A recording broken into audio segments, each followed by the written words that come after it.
So, D, Hmm. all roads come to an end. Yep, that looks like this collision might be. Well, probably. Yeah, yeah. No, we're not doing that task. Oh my god, I did actually get rid of the necktie. No, wait, hold on. Where'd my bow tie?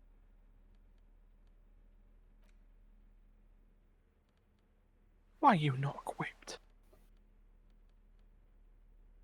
Fed, also put a shirt on. Still trying to think of what the kind of detective. We do look like a detective, like an Inspector Gadget kind of detective. Yeah, right. We're not sleeping again. No, that was fun. Oh yeah, we basically saw probably one of the reasons why Harry went down the pan, and that's because his But the right missus, left him. wife, friend, The, imagined as holy deity, left him and left him brutally. it was his lover. Well, not But anymore. nope, she Or an couldn't deal with ex-lover. him. Yeah, she couldn't deal with him anymore. Yeah, because it's all about the job, isn't it, Nicholas? Yeah. You and that, that plant of yours. His name's Kim Kitsuragi. Oh, of course, you would know, wouldn't you? Anyway, let's not hot fuzz this. This is a lot darker. Uh, Reading materials. Here it's we a go. Japanese. What? It's a Japanese peace lily. Yeah, yeah. It's not a plant. It's a Japanese peace lily. You were married to the Force, weren't you? Right, anyway, we've got to stop doing this. Books and magazines lie scattered on the floor and on a makeshift cupboard. They are not Shift through them. particularly well organised. Okay. Ah, shit. It's sift through them. Most are soft covers, serialised fantastique, and the detective stories from the 20s and 30s. This disparate digest includes the classic Animal Adventures. Oh. I still can't watch it. I still can't watch Watership Down. Animals are far in wood. You want dark stuff. There's where you went. I had that on VHS. Oof. Yeah, there you go, kids. Yeah, they used to be, right? What happened before we ended up having things on disc is we had them on tapes with reels on them, and it was magnetized tape that That's you what the couldn't loading play them screen. for more than a few times. The that's what the little symbol comes. Well, no, the symbol that comes up in the corner is older than that. Yeah, well, it's weird. What's old is new again. Yeah, what was it? Fallout? What was it? 8-track? No, it was cassette tape. Hmm.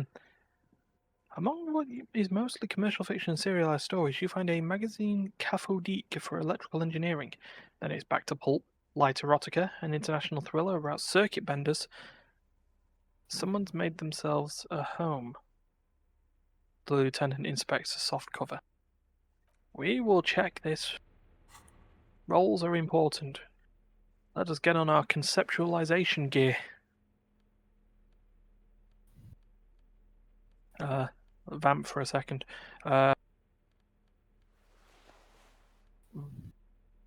uh, D, what did you have for breakfast? A bean salad thing. Okay, cool. I've nearly got through all our gear. I think I've found all our conceptualization. It's While two we're more. waiting, It's while we're waiting to start, I had a wrap, ah, a chicken and sweet corn wrap. 58% chance. Damn it. Oh, did you know the pizza place in Asda makes pizzas again?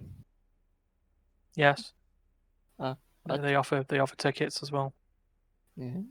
2 medium pizzas, a soft drink, and a ticket to a rental on a store Hmm.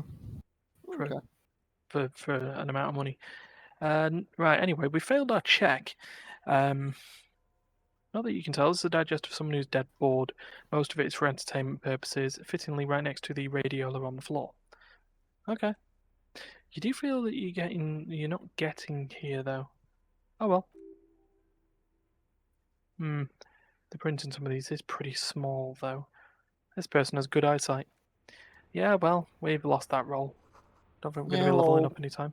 we're at 600 I'm assuming the shot's like 600 meters. And this is probably a sniper's nest.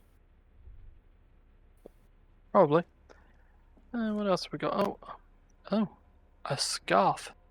For empathy. Yes, a good old empathy scarf. Mm.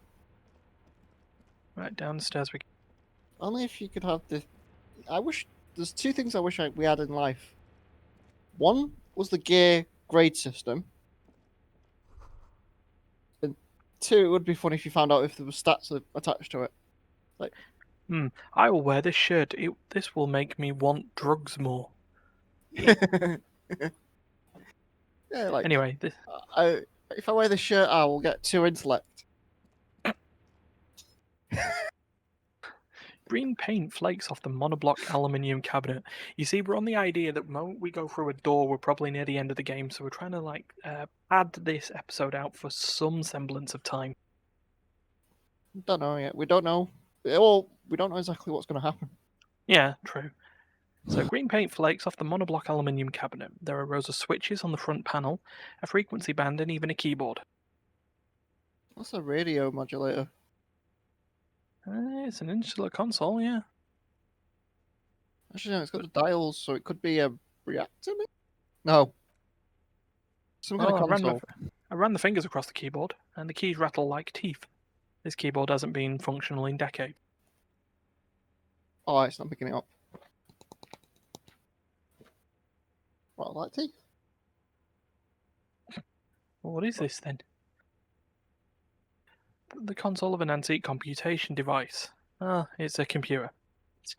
The lieutenant points to the wires running into the machine. The generator upstairs, but wires coming out. They terminate here. I don't know if it's a fun fact, but Babe was built in Manchester. Oh, the One supercomputer. one of the first computers. Yeah, Manchester University. Yep. It still functions.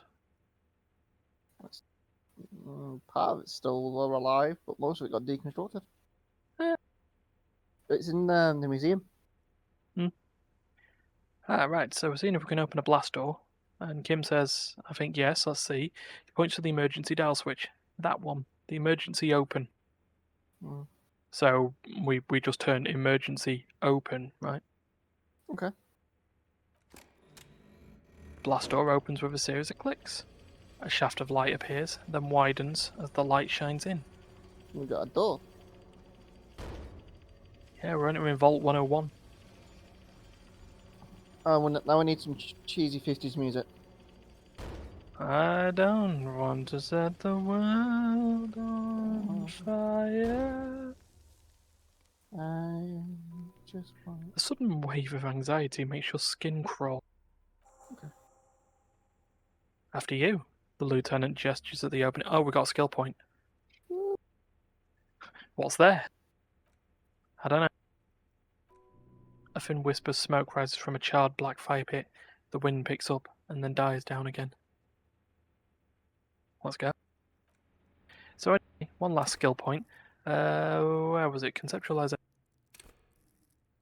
Okay. It's Let's the get. nearest problem that we can try and solve. So, Oh yeah, we'll do this and then let's get the fuck out of here. right, here we go. 72% Woo! better. Oh, double six. Oh yes, under the bed there is a rather extensive collection of critical theory. That is, dour, life, non-affirming left-wing literature, published by small imprints such as Abattoir Firm and Osier. It's not exactly light reading. Oh, it's not often we read all the options, but these need to happen. Look, Kim, powerful communist theory, rigorous and truthful. Or, look, Kim, deranged commie ranting. Or, look, Kim, downbeat dribble for people who can't get shit done. And then finally, look, Kim, a book, left wing. I have no comments. Do you? Yeah, let's go for 4. I want to find out if he's got comments. Oh, we healed morale.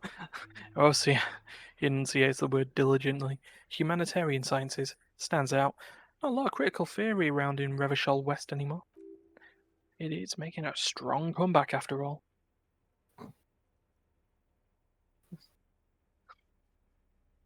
Kids dig this stuff.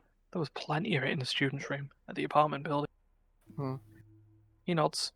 That one student did have some, yeah. It's still out of the ordinary. The little books seem inconsequential next to the big pile of frivolous entertainment covering them. Critical theory books. What do you think this means? Again, I am not a philosopher, but whoever has lived here may have some education and a certain set of interests. I have a Uh, certain. Oh no, it might be Wick. Certain set of. I have a certain set of skills. oh, you Or mean Liam taken. Neeson's character? Hmm, Yeah, Liam Neeson taken. I have a particular set of skills. Oh, one little bit of magnesium for that Yeah, morale we need to heal.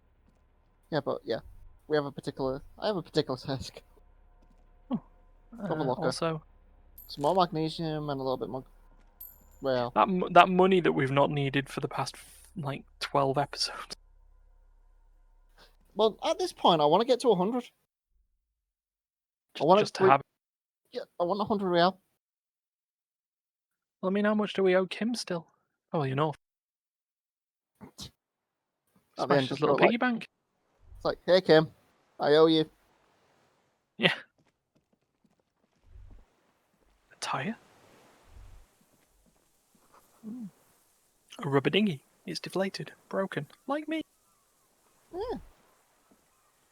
Small white flowers blossom all around you. Is it like you, Harry? Oh, hello, person with a sniper rifle.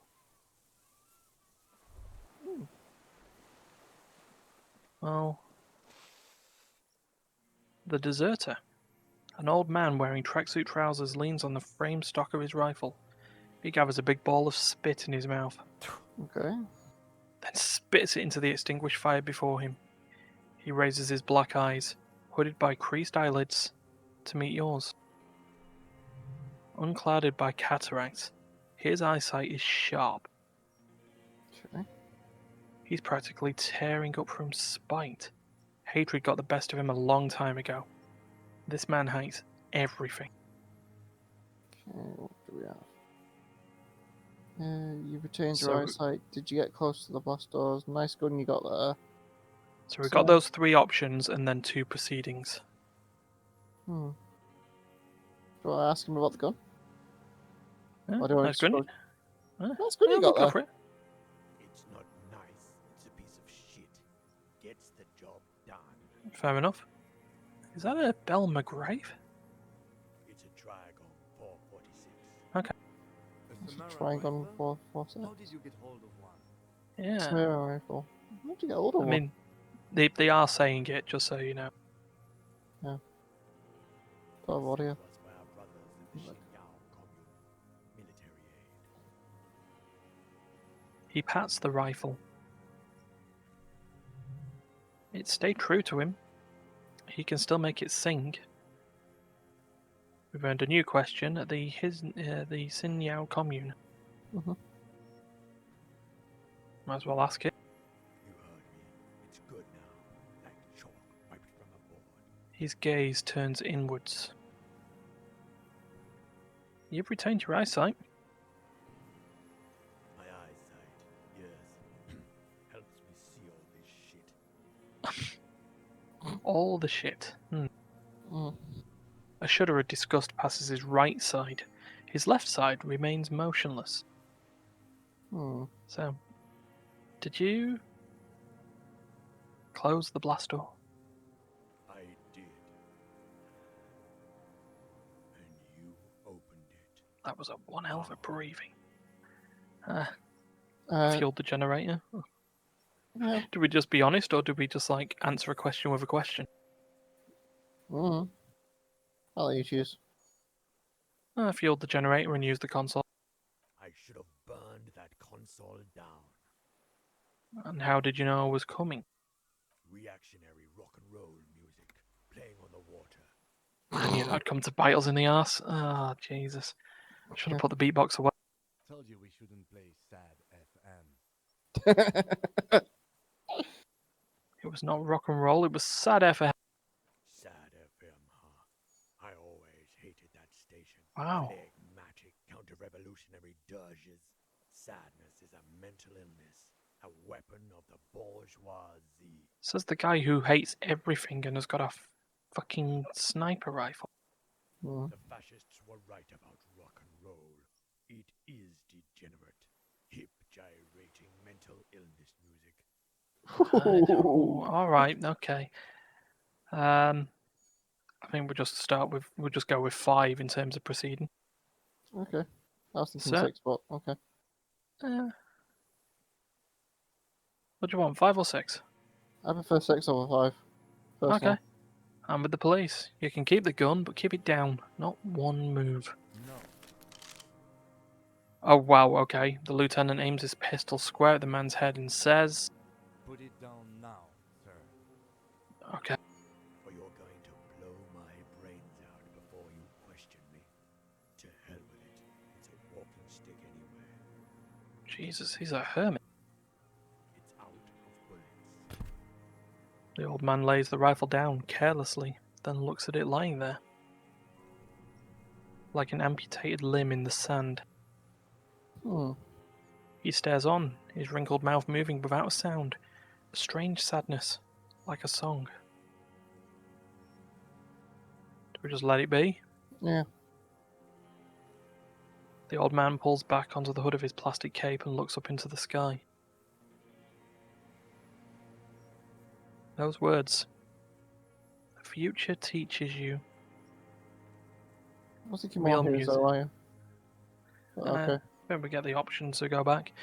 Real music, real prolet cult. He nods. That's Revacholier, not your rock and roll misanthropy. Chanson de Soldats of the black and whites.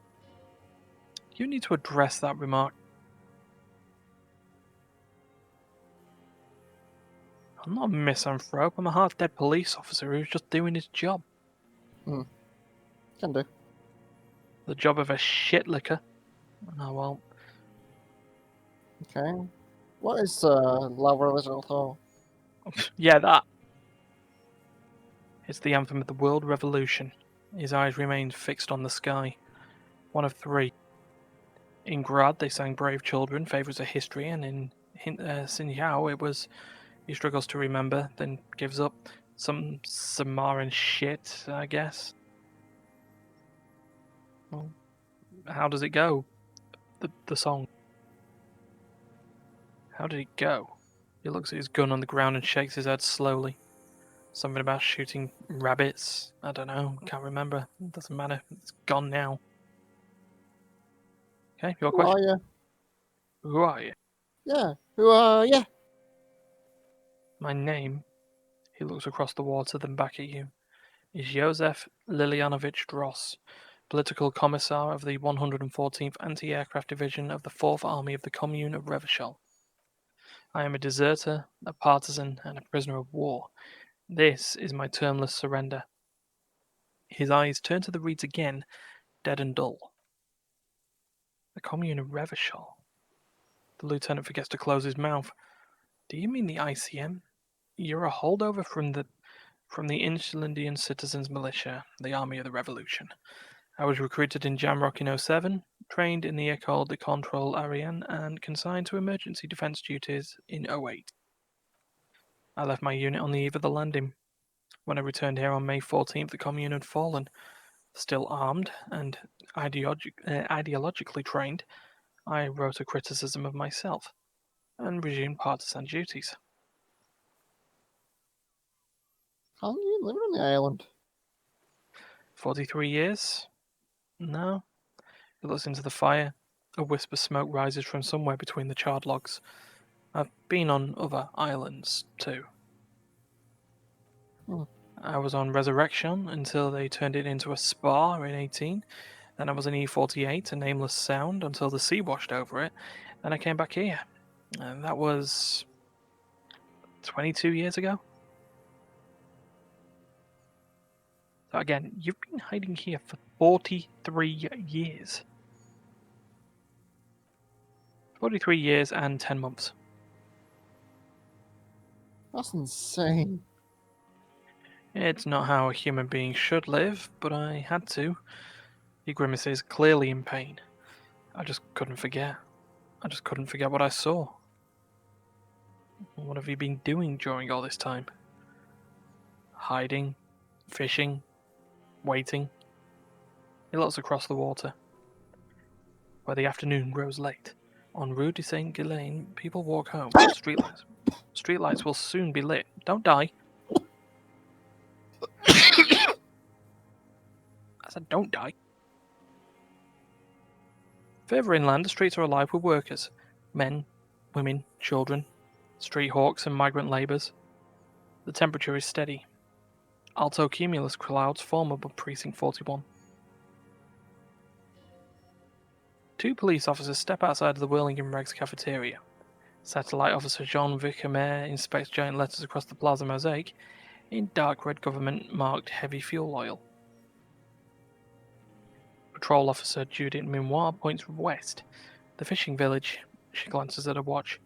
We meet in 15 minutes. It's a 10-minute walk. The officers go, leaving behind the writing, still smelling of petroleum. One day, it says, I will return to your side. Always waiting. The old man turns his eyes from the shore and back to you. For what? For her to return. Her? Who?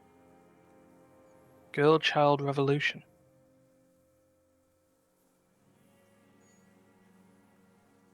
Girl-child revolution. Always.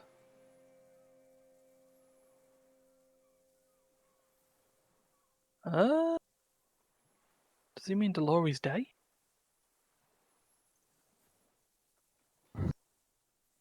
Nothing in history guaranteed, but the revolution is still a probability. No. He blinks his black eyes. The material base for an uprising is eroded. The working class has betrayed mankind and themselves. The historic opportunity for a revolution has passed. It will not come back anymore. However hard I try, whatever I do. So, that's why he's the deserter. Do we say it or do we not? Two. What can I do? The old man suddenly looks around, suddenly confused. How have you survived all this time? Mm. How does anyone survive? He looks at his worn running shoes. I steal. Okay. What do you steal? Supplies, vegetables. He winces. I collect rainwater. It's the life of a dog, not a human being. He coughs once more, then puts his hand on his belly. How is your health, Mr. Dross? I've been throwing up blood since winter. Red, like beetroot. Been passing it in stool too. He does seem frail. Gaunt for his age. More like 75 than 65. Trouble putting on weight. Could mean cancer. Ooh.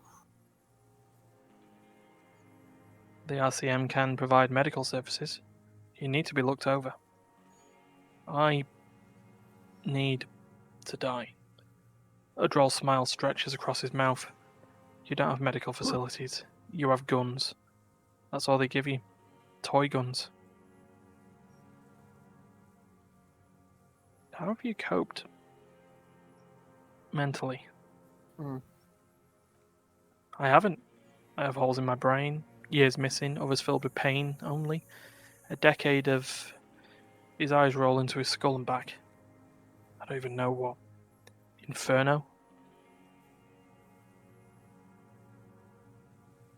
I would be on the idea of referring this to Kim, which is option 3.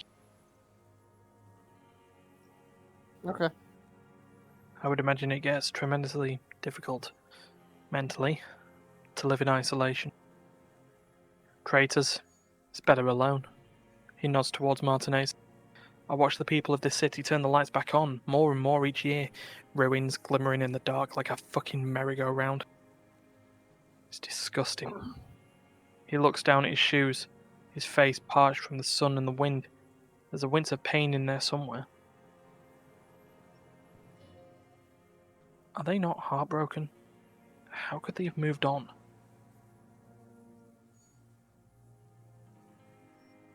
You said this is your termless surrender?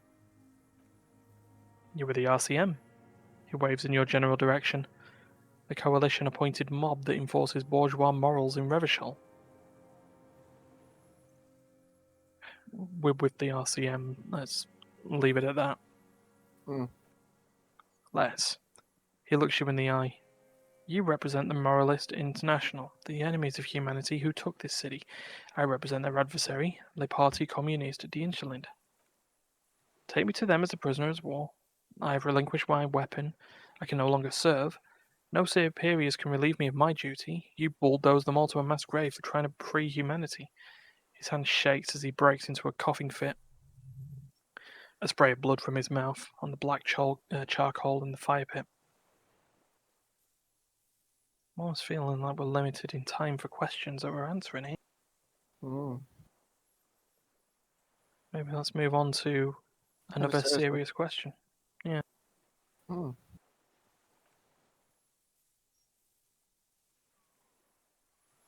Oh, that's it for now, old man. Stay put. I ain't going anywhere. Clothing change time. Hmm. Do we have anything that improves composure? Um. What is composure? Is it a... it's There a it is. yellow. Sneaky Yeah. suspicion I'm gonna go back to disco again. Nope. That was -1 composure, right? Mhm. Ouch. That's all we got. Well, we might as well give it a try. Unions of capital. What do you want? Nope. Yeah, for a 60-year-old man with stomach trouble who spent his entire life alone on an uninhabited island, he seems surprisingly fit. That's it? He's prone to erratic hand gestures and clearly malnourished, but that's it. You can see no more by looking at his slouched frame. The moment passes and you say, "What have you been using this gun for?" "I've used it for killing people." Here we go, a trail of blood. The lieutenant smells it too. Killing people? It's a gun. It's what they're for. You want a moralist euphemism? Defending your family and your property? I haven't done that. I've used it to kill people. Interesting. The lieutenant nods. During or after the war? There is no after the war. He shakes his head and smiles, his teeth rotten black. Class war is never over. Hmm. Going straight, no euphemisms. He doesn't like those. No, be careful now. Slow and steady does it. Make him repeat it first.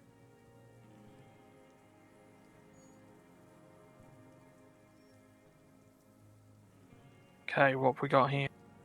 So that's the repeating. Option 1 is the repeating, and then we're obviously elaborating from there. Up to you.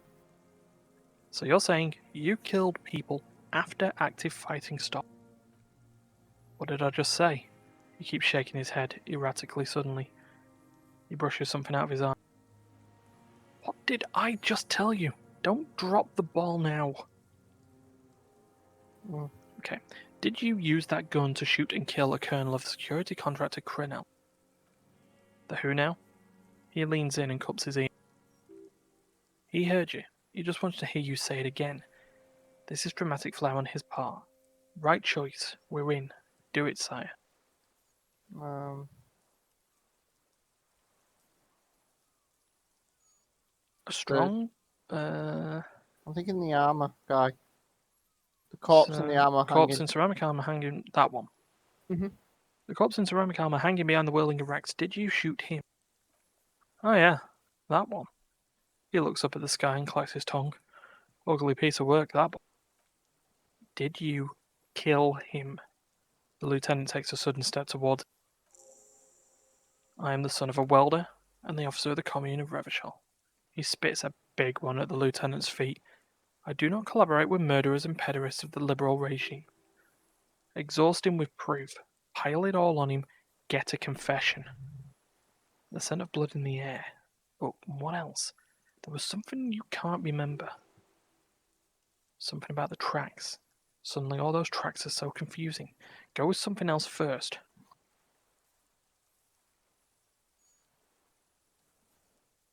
Oh, come on, what am I forgetting? Hit yourself on the side of your head. Oof. Slap. Wait, here it comes. The goddamn Maybells. Tried Maybells on Classy's roof. Oh yeah. There were many bells in the grass when you got there, and Maybells on Classy's balcony. Wait, don't forget the footprints. They're diagonal prints in the dust in the secret space behind Classy's bedroom. Now they're gonna come up. Of course, thank you, Head, thank you. You got it. Remember, the boot prints were like no modern soul. Maybe don't beat yourself anymore, though. You're not immortal. Nothing else comes up. You see the lieutenant watch you try to stimulate thought processes by hitting yourself. I'm sorry, this didn't do anything. Usually hurting yourself does. Officer? A word? He gestures to talk to you on the side. Excuse us for a moment, Mr. Drop.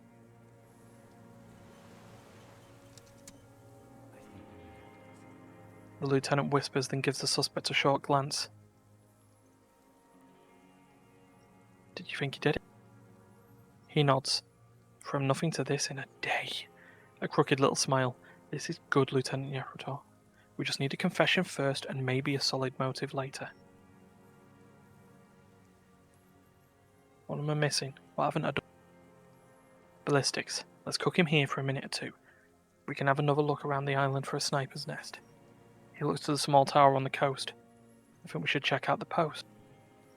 Also, the gun. He smiles very politely. We should pick it up and discuss it in front of him. Make a show of it. Yes, sire, make a production of this examination. Hmm. How do you think the questioning is going? Good? He nods. We're doing very good.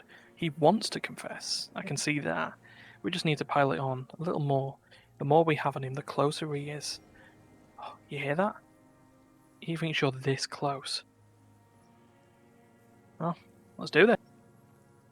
Remember, the lieutenant whispers, he wants to tell us, but he doesn't want to help us. It looks like it needs to look like we already have everything. There is palpable excitement in his tone. He likes him for this. A lot. But there's something more too. Okay? Then we are on the final. Hmm. We are on a literal point of no return. We can't go back on the boat. So, No. you know what? Let's while he's here, let's pick up the gun. Minions of capital. What do you want? His gaze follows your motion. The rifle feels surprisingly light in your hand, frame stocked and patched in places with tape and wire. The rifle's in a shabby state, like a crutch that's seen too much travel. Hieroglyphs are embossed into the hieroglyphs are embossed into the forearm made of walnut. On the butt you see Vespertine writing burnt into the wood.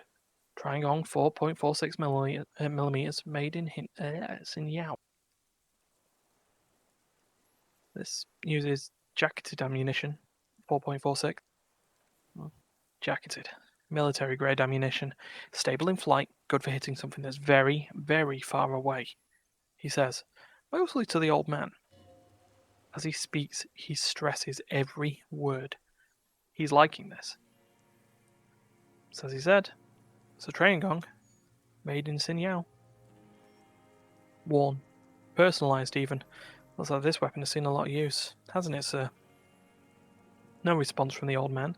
The plastic cape around his shoulders rustles in a small bout of wind.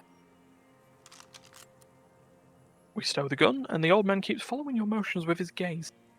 His right arm twitches suddenly. This looked very much like the murder weapon. It can be used against him. Later. Hmm.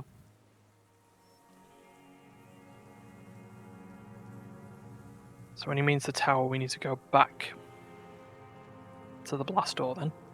Mhm.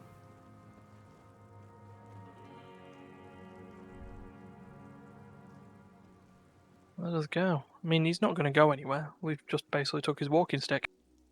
Sure.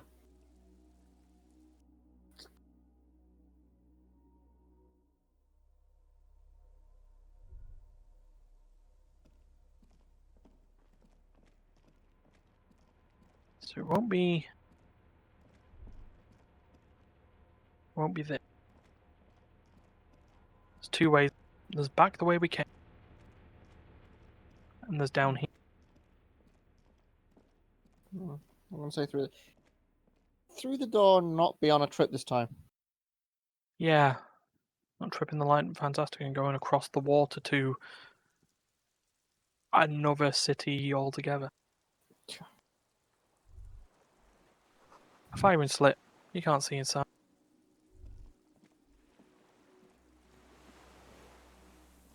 What's we got down here? Must have been a direct hit to take out such a huge tunk. Oh, Right. this place ravaged by war as well then. Yep. The distant sound of cargo ships. Signal horns echo on the water. Hmm. So we got round here.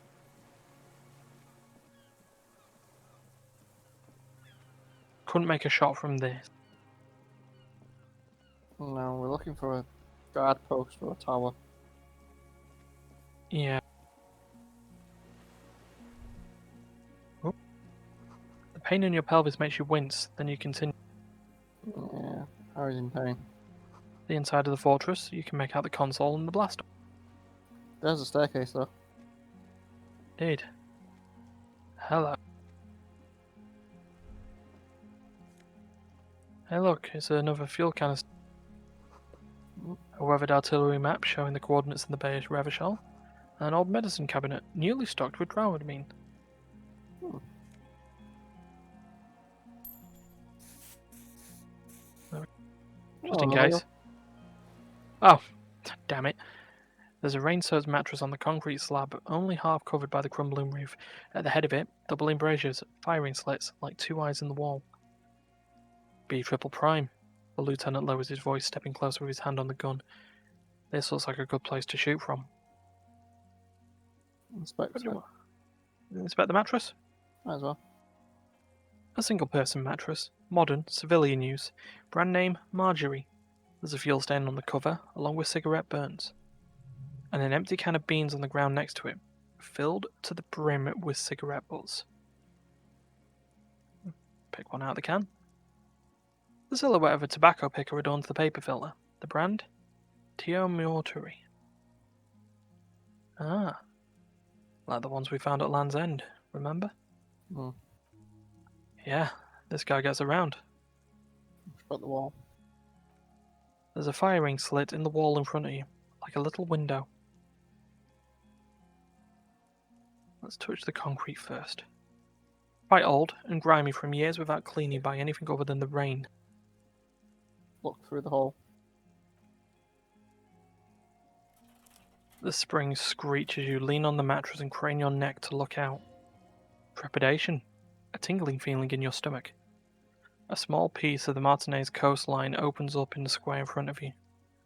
Like a tiny landscape painting 1 kilometre across the water, the ruins look familiar. On the left,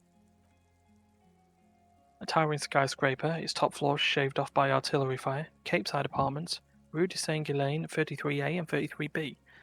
Okay. And on the Right. right, the red chimney and collapsed back of the 4-storey tenement in front of Whirling in Rags, Rue de Saint-Ghislain 10, the doomed commercial area. Okay, and between those two. The box-shaped silhouette of the Whirling in Rags. You see a small fleck of white on the rooftop, the upstairs window of Clossie's room, in the rain, reflecting light. Motherfucker. Yep. What does that mean? Do you have line of sight to the window? Yeah, there's an opening between 33A and 10. I can see to the roof. I can see it, he nods. Through the scope of a rifle, the shooter would be prone, lying on the mattress, barrel resting on the embrasure. Cheek against the cheek rest, hand on the hair trigger, on a calm day like this. Kim, I could make it. I could make the shot. Good. He pats you on the back. 3 small pats in a row. I think we have it, Detective. The origin of the shot. This is the sniper's nest. Hmm. Affirmative. Bro, yeah, master cop work. Can do. It's only moderately effective cop work until we have the weapon. It will not be, how do you say it? He looks north over the fortification. Booyah. Until we have that. We have the weapon. I believe we did. I mean, if we have a look at our thing, you need at least 3 examples of proof to show him that you have it. You have him anyway. There is little point in his resistance. Okay. Well, we got the weapon. We've got the sniping spot. Yeah, We just don't have motive. that is the why? one problem. The winch is broken. Rust has eaten what remains of the chain. Right. We can still speak to him before saying, you know, It's basically you've you're got under arrest, pig. Wait, we're pigs. no. What is it? In murder, it's why the it's what is it? There's like 3 or Means, 4 motive, things. opportunity. Yeah. The means was the gun. The opportunity was the ability to snipe him from the roof. Mm-hmm. So yeah, you're right, motive. I mean, they were just militiamen. They weren't part of. I mean, they were guns for hire. Yeah. So why kill him? Was he hired? Hmm.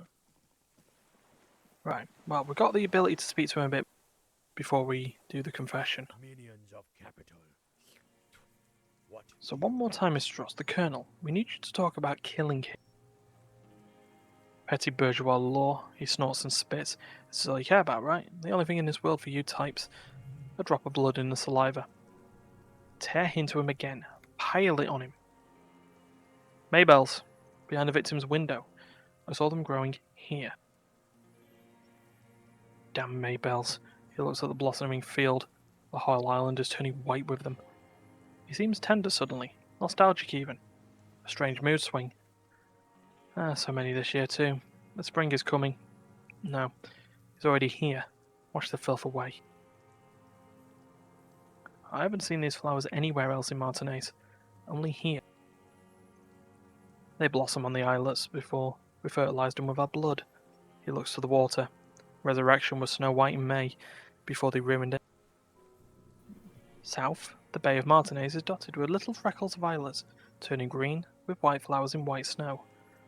The coast, too, before they piled their containers on top of it, filled with broken, useless trash for fat-fingered bourgeois children to play with. You must get around a lot to stay undetected all these years. The lieutenant's voice is soft, friendly. Do you know any secret paths? Pinball workshops? I may. A curious tremor passes his face. A woman called Classy. Ring any bells? Flowers like these were behind her window. Classy. You know her, right? She had intimate relations with the victim. The mercenary. With the victim. He turns his sight from the whitening field of flowers and falls silent. Then the muscles in his jaw twitch. A spasm. There's a small tremble. Looks like a smile. A crooked smile. Yet it isn't quite voluntary.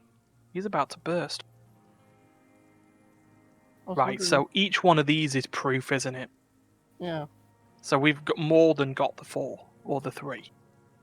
We'll start with the boots. Yeah? Might as well work So- our way down. Yeah, let's do it. I wonder what brand of boots you're wearing.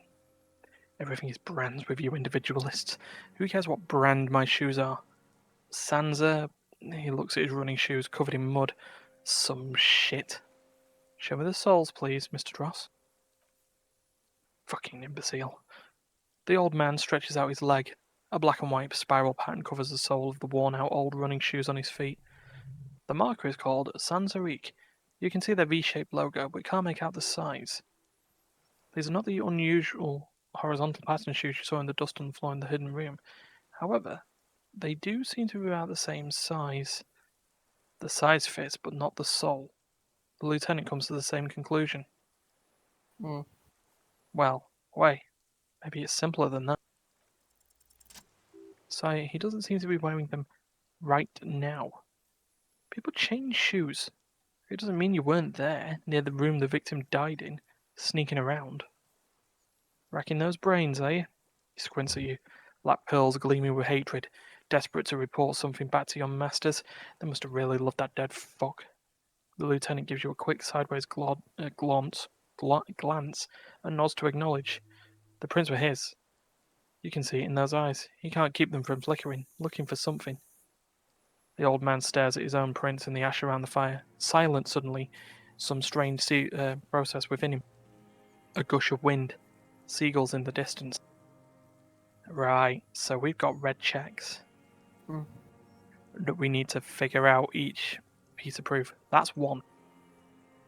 Yep. So, go down the list, yeah? Mm-hmm. I don't need your cooperation. I've got this. Heh. Not a lot of guns around here use military grade ammunition, are they?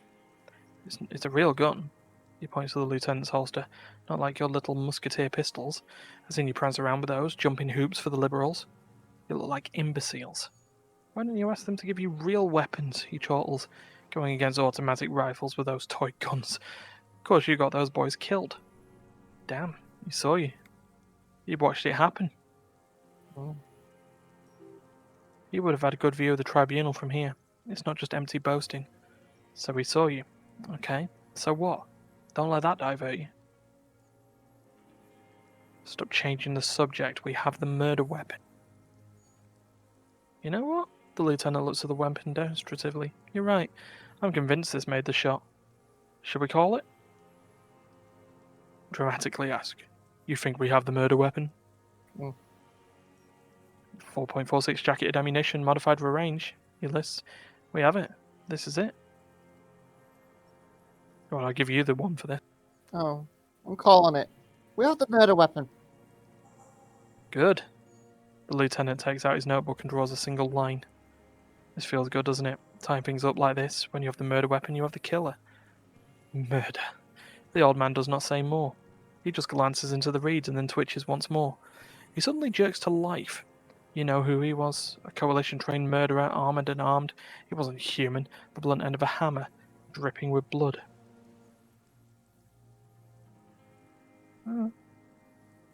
Two.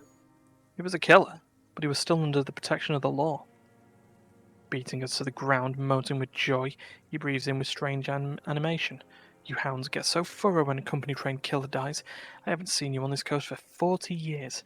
You know, maybe I should have killed one sooner. Got your attention? He looks you dead in the eyes, pupils shaking. Now you stop beating druggies and prostitutes in your basement. Now you come to investigate, not when they die by the hundreds. He breathes through his flared nostrils. So you killed him. Or so you shot him. So you shot him? Oh, the inhumanity. He closes his black eyes. One paramilitary less in Revachol.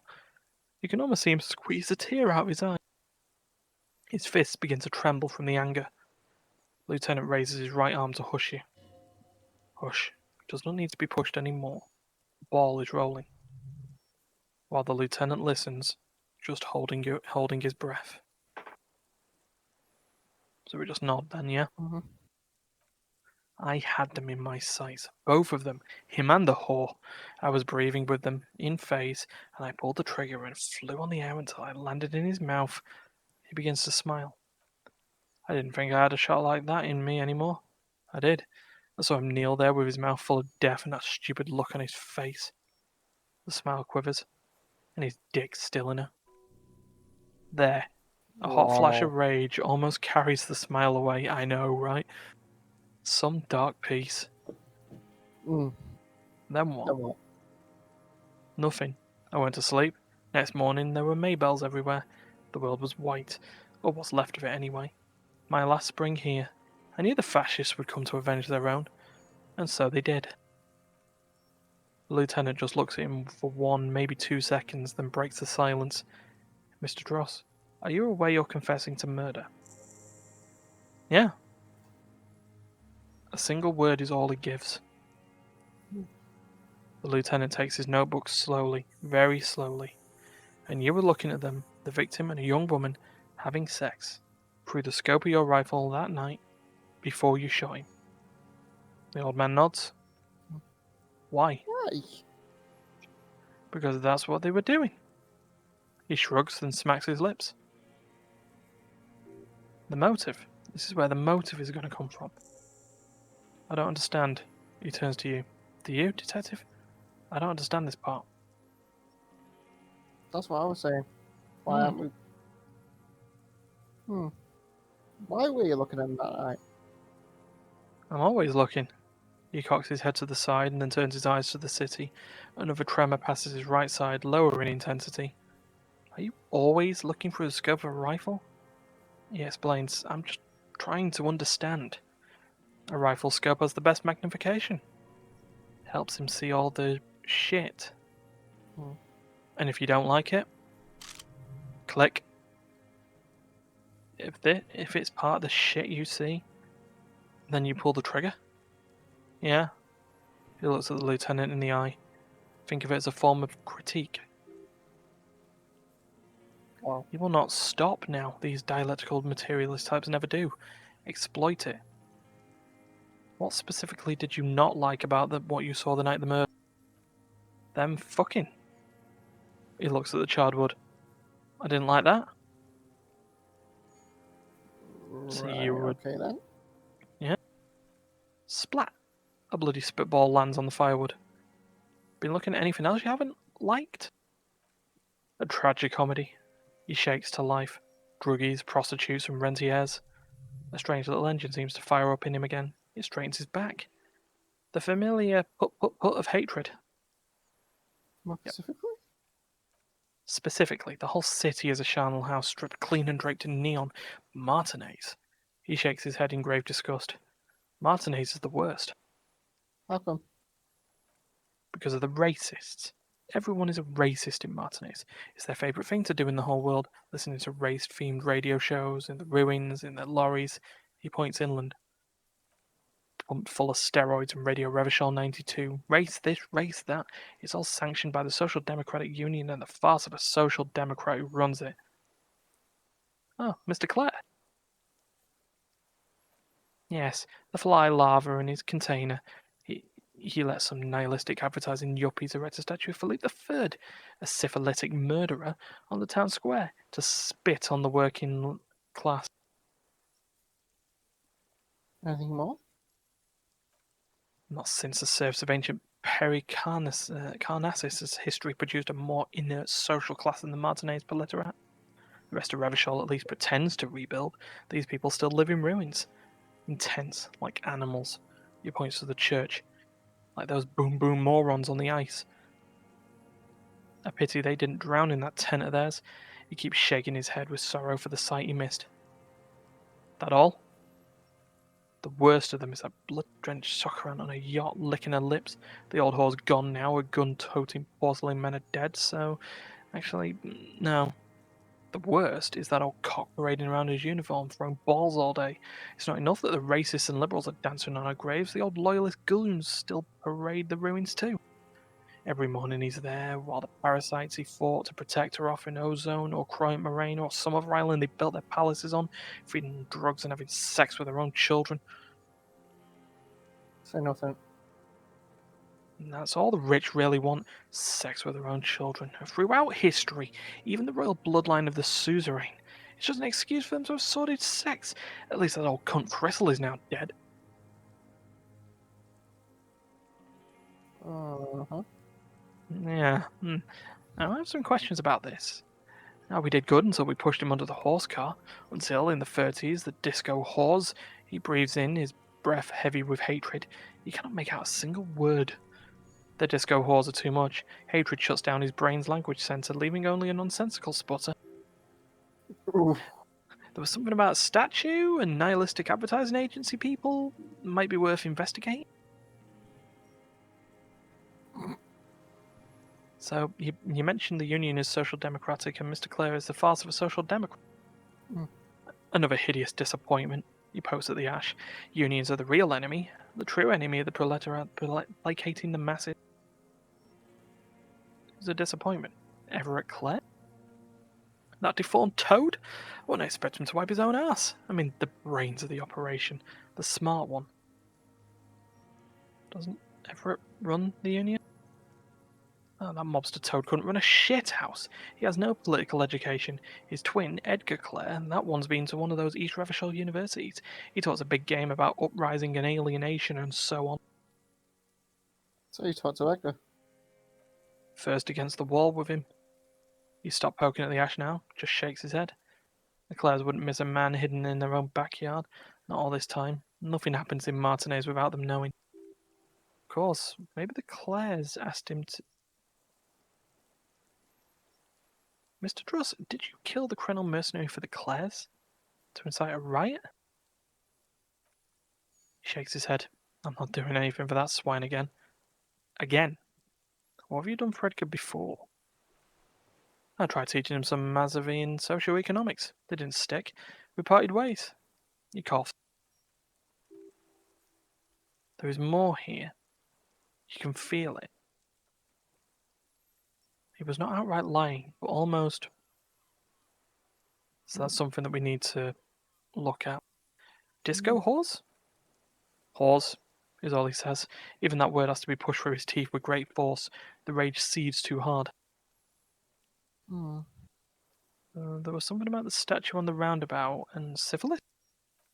Syphilis is a disease Philip III contracted in a whorehouse. He fires quickly. The statue is an abomination. Abomination? Yeah, the bacteria entered his brain and made him squander trillions on sparkling wine, cocainium, and monuments of himself. His son Philippe IV, the insane, contracted syphilis in the womb. He breathes in with a wheeze of hatred. And he still went on to govern Revachol for 25 years. We lost 2 million lives toppling that mode of government, and those grotesque statues too. Hundreds of them. But it's still there. What a keen remark, he sputters. Yes, it is, isn't it? It's still there. Do you know why? I don't know. I do. Some advertising cockroaches used their accumulated capital to erect a new, ironic version of it. We tore it down with honest working-class plastic explosives. But there it is again, grinning. He shakes his head in disgust. I like that, honest working-class plastic explosives. Only C4. Yeah. Art is a bourgeois establishment. It's an affront to humanity. Every gallery should be bulldozed and the artists should be all given 30 years of hard labour in Yakutkata. Wow. Wait, it suddenly strikes you. Perhaps it was not as it seemed. Actually, it was not deconstructed so much as captured in the moment of the explosion. Hmm. What are you talking about? The ancient communard cocks his head. It's not a monument to Philippe III anymore. It's a monument to the monument of Philippe III exploding. Yeah, let's go for that. What is this madness? A dim light comes on in his eyes. The lieutenant, who has cocked his head and is looking at you with a strange expression. It's not madness. So no, go for it. It's not madness. It's a momentum to what you did. To your program of deconstructing Ruddershall. So you're saying it's a communist monument now? Yes, maybe you're right. His dark eyes fill with a sudden understanding. That is how dialectics works. But understand this, art is still a bourgeois institution. He coughs, then adds in a gravelly voice, and they should all still be sent to Yakutkata.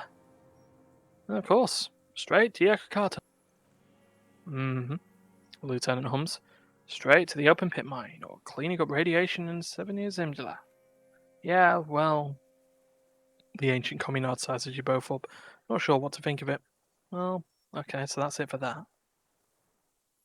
The fat union man let them put it there. Corrupt as he is, probably got a fat check for it too, shared with the law. So by the cock parading in his colourful uniform, you mean Rene? Hmm. Every fucking morning for 34 years, he grinds his teeth in rage, throwing that ball, one ball against the other. Always loathed that game.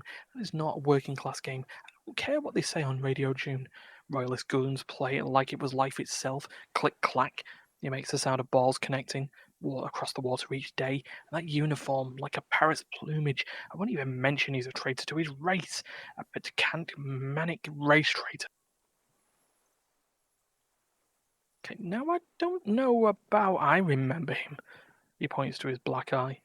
I remember him from La Noche. Not him personally, his making model. There were tens of thousands of them. I thought we'd took 'em all out before the Liberals came to the rescue. We missed one. With his shaker finger, he points to the city, towards the crater near the plaza where a lonely pine tree stands.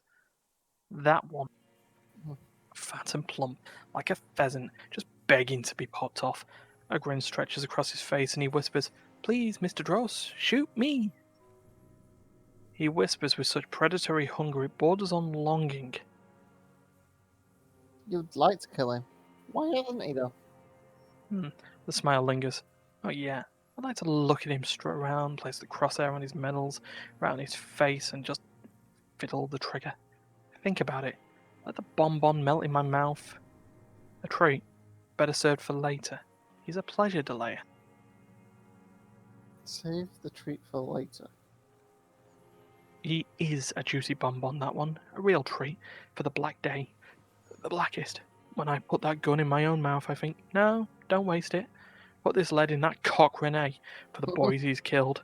And then I look at him throw those balls and I suddenly feel better. I even hid one bullet so I'd always have one. For him. The lines on his face straighten as he looks inland. I haven't seen him there lately. Must be down with arthritis. Old cunt. What? Momentarily, he's worried for him. He reminds him of himself. The same hatred. The same... you try to think of another thing, but no, it's just the hatred.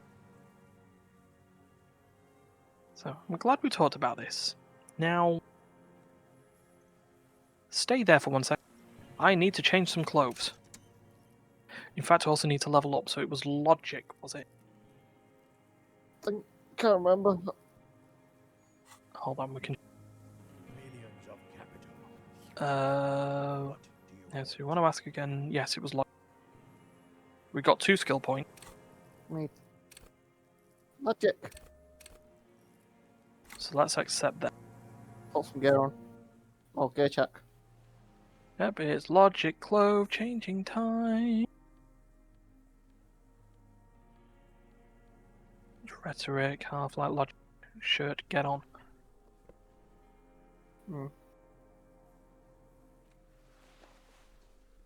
So we've got something on that is providing us minus logic. What is that?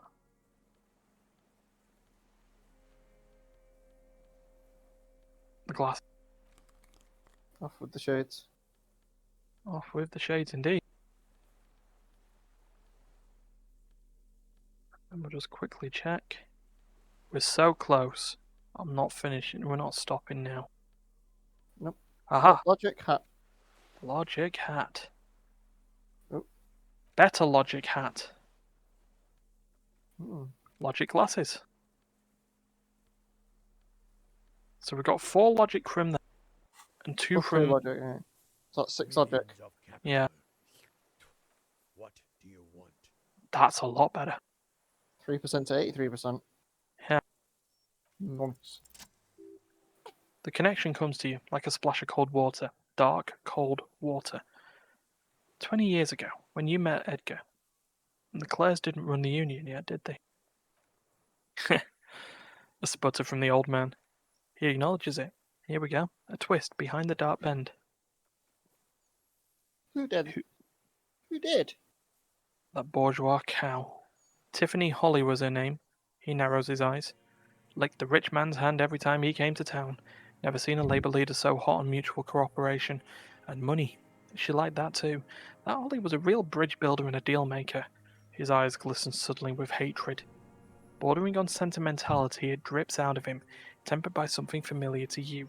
A familiar rage. She was also, go for it. She was also a woman, wasn't she? She was. And she was a real soft on those money men. Had a Barbara Muscova bag over her shoulder that she liked to bring to work.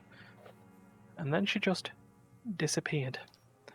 Called in, they say, on the eve of battle. Ran away. Vanished like a piss stain.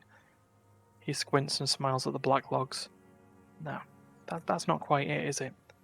Did she? The lieutenant feels it too in his black gaze. They say her daughter called in, not her personally. But that wasn't really her daughter, was it? No, I guess it was not.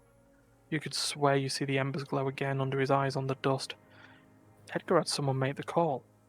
Why is that, Mr. Dross? She couldn't make the call herself. Here it is. The bend in the river. The truth. Why?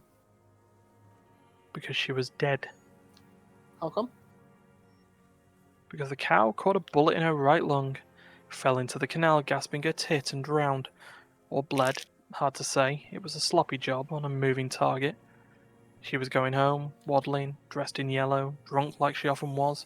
The ruins were black around her, and she had a yellow leather bag under her arm. She tried to cross the canal, heading home to Grand Coron or Betancourt or someplace like that, where they build those new battlements for the people who flourish in the hell around her. And the ruins. You shot her? Someone shot her. He shrugs. His eyes grow cold suddenly. Or maybe the cow just fell. My memory is full of holes. All I know is another big spike of rage, different from the one he has for her. Nothing changed. Not in the material base, not in the hegemony. There was no uprising, just words. The Union fizzled, sogged. Nothing came of it. Nothing. Edgar didn't keep his part of the deal. A sputter again, nothing more. If you were to testify to this, give the RCM something on Edgar, you could walk. The lieutenant says in a voice even calmer, as if it were nothing at all. We could strike everything you've done and process you as a POW. You were in a war. You were on assignment. We could even extradite you to the Samaran People's Republic. A degenerate workers' state? Goat shit? No, thank you. I'm Revacholian. He spits. My days are short. I'll rot away here, in a moral intern cell. I will not testify to anything. Okay. Okay, then that's that. Point to your head, but I know. Okay. Um,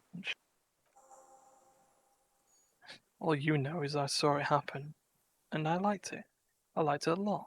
Her plump body bobbing up and down in that canal like a cork. The chick yellow bag still on her, strangling her. Cold black coals look at the canal, and then you blink. The same old freezing hatred. There is plenty to work with here once he's in custody, and the lieutenant knows it. He gives you a little nod to proceed. Glad? It's all gone. He stares into the dust at his feet, grey and dirty spring grass all around. Shall we do it, D? Mm. Joseph What's your name? Dross.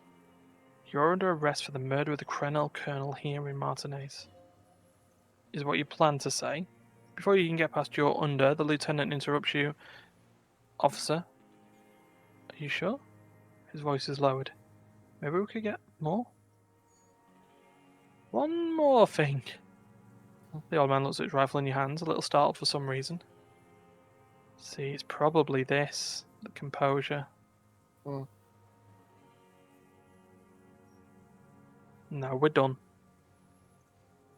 We've got no more. We've put all Yeah. the skill points in logic. Yep.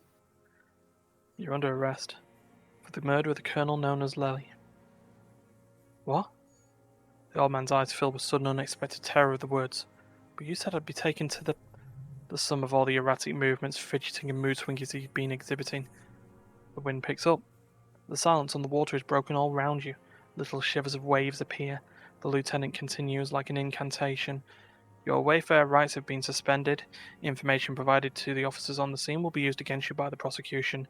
You will be given legal counsel within 1 week and must face court in 44 days. Do you understand? Dot, dot, dot. Do you understand? understand? But Kim, he's afraid. No, I don't want to. I have to stay here. He looks at the reeds, eyes submerged in growing terror. He's not afraid of jail. He's afraid of something else. Like parting from a loved one. Your confirmation is not required, sir. The lieutenant turns to you. Now, onto the boat. Does it have room for free? Not really. He shakes his head. We could escort him to the pier, then either one of us can take him inland while the other stays here, but then who watches him while you're coming back here? Who watches him while I come back for you? You come back for me? How about I go and send a boat back for you? What is this farce? He looks around with strange desperation. This is a fucking farce. I can't. Lillian, you could ask her maybe. God, maybe I can just ask that nitpicker to watch it. This is no harmless old man. The lieutenant shakes his head. We're just going to have to take the red check. I didn't realise we were going to need perception. Oh. You thought you heard something, but it's just the reeds. Maybe we could all fit in there, the lieutenant says. We could all fit in the little boat? Actually, no. He shakes his head.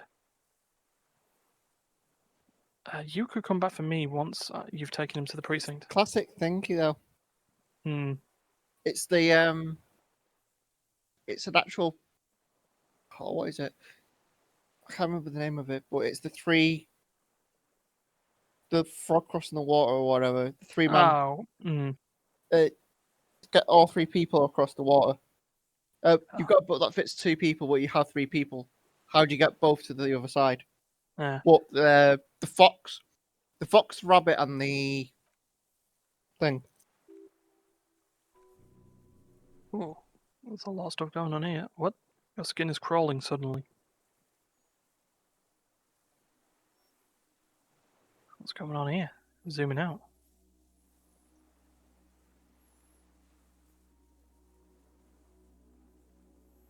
The hell? What the fuck are you? Is that thing? Or... The Insulingian phasmid. A delicate tangle of arms and legs unfolds from the reeds limb by limb to then just stand there moving in its scythe-like arms in ghostly silence. What is that? The old man looks at the reeds, then at you. What are you talking about? The giant stink insect. He looks confused. There's nothing there. The stick insect is over 3 meters tall. It looks straight at you with its tiny pinprick eyes and its grotesquely small head. You feel your legs shaking under you and your gun hand move to your holster to grab the gun. I've finally gone insane. No, or there is. I see. Tell me what you see, damn it, I can't make out one small thing in the reeds. Kim, can you see? I can see it. Okay. 4 simple words. Thank God. If he can see, then you're not insane. But that means it's really there. Spinning slowly in absolute silence, its limbs long and slender. Be very, very careful, the lieutenant whispers, then takes a step towards the giant amphibod. Okay. Oh. We're So not far, quite so over good. yet, guys. This is going to be an extended bumper edition.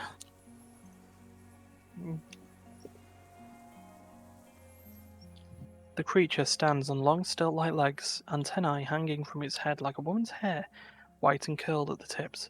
It's no more than 5 steps away from you. Reed-like tufts stick out of its joints.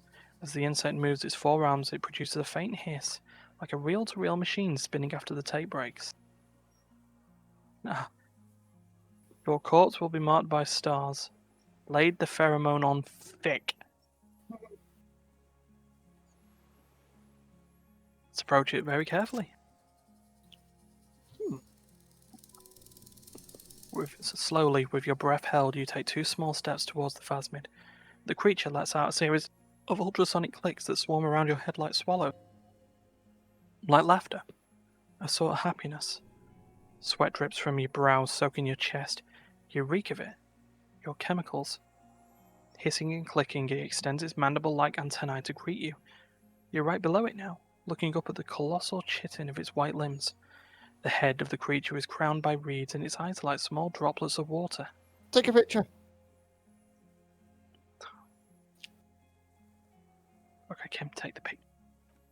Okay, with a low ring of metal, the lieutenant slides the lens open and raises it to eye level.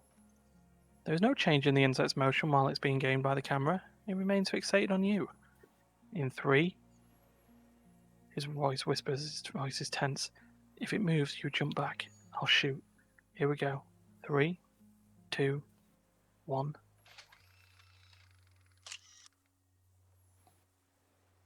The small flash of camera cuts the air with a blade like a sword. The phasmid freezes in its bright light, head turned towards the lieutenant.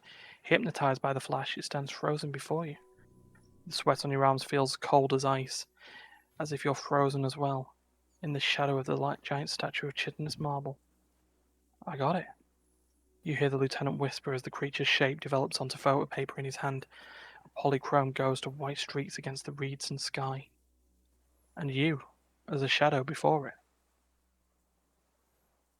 I'll slowly reach out and touch the creature's whisker. Mm-hmm. The antennae hang from a great height. With your hand shaking, you barely touch the tip of the left whisker. On contact, the chitin curls into a spiral like the tip of a poison ivy. Its touch on your fingertip feels cold, ticklish.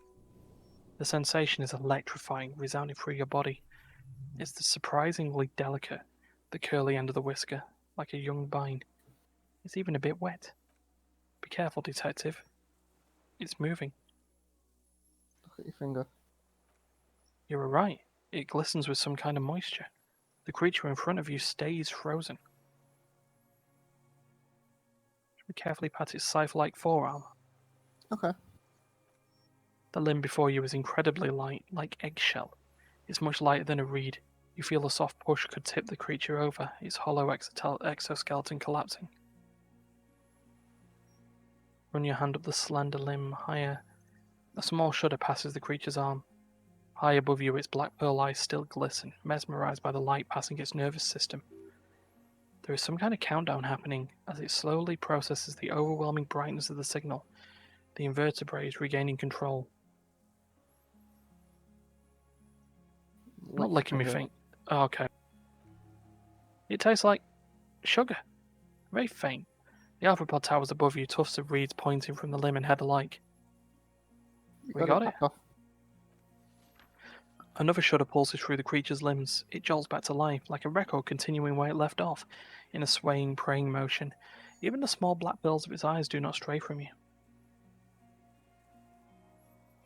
Hello, I'm Harry. I don't really know who I am. No reply. A total ancient silence comes from its mouth, along with what appears to be some kind of foam. The stridulations of its limbs continue all around. Let's stand on our tiptoes and look more closely. You were right. Bubbles form on its mouthparts of the creature, on its segmented lower lip. It looks to be foaming slowly. The foam is white, then yellowish. Kim, it's foaming. Careful, it may be poisonous. The lieutenant watches you apprehensively. The foam slowly turns a darker shade like burnt caramel as the insect moves its mouthparts, masticating. The little bubbles begin to burst one by one. Hmm. Tell me, what are you doing? I exist. What exactly are you? I am an unknown species of the order Phantasmodia, endemic to the Insular Isola. For the last 350 years I've hidden in plain sight, masquerading as the reeds, moulding, cloning myself, unfolding at night to play with trash bins and buoys. It may have an unknown dangerous biochemical characteristics that could help it maintain its camouflage. I went unnoticed by the first settlers and the land surveyors of the suzerain, also by the soldiers of the Revolution and the officials of the occupation. Even the Seminoles and landers who came here first, but did not stay, have not seen me. I have stayed hidden through 4 forms of government and 2 scientific revolutions, until I was accidentally discovered by a detective of the Citizens Militia in Revachol district of Martinez, March 51. That's us, Mhm. surely. Are you poisonous? Yes. I don't have a startle display, so I use a neurodegenerative element to aid in camouflage. Do not worry, it is only destructive over long periods of time. The deserter. He's been here for a long time. Is Hmm. this a dream? What's exactly happening? No, you are awake. I am real. Light is forming me. This is real. I'm a detective. So am I. I was born to detect sucrose rewards and semiochemicals. What were you born to detect? The killer. Yeah, the killer. He is in a bad state, deteriorating fast now. He thinks I am beneficial to him, but I am not. I only quicken his deterioration. You're destroying it? Very slowly, and only because he won't go away. It is meant to keep them from noticing me, to interfere with the pictures in their heads, but he has looked at me too long, and I am destroying him. I exist too. Tell me what it's like for you. Mm. I'm ill. What is your illness? In my heart, for me, it's sadness. Input after input. Mm. For me, it is not like that. I have states, not emotion. For example, I experience excitement and unexpected sugar rewards, but that's not important. Now I will tell you how it is for me. For me, it is a series of heart-lit images, a kind of darkness being intruded upon, transient, dim, moist. Intruded upon? By what? Shapes of plants and animals and internal sensations, a swarm of sounds, tiny vibrations on the inside of my forearms, all speak of complexities totally beyond my understanding. I am at the end of a narrow tunnel, weightless, so light it only feels like something to be me. In truth, perhaps I'm nothing.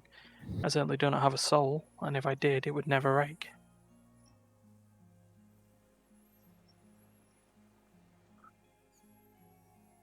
You're the type of animal I would like to be.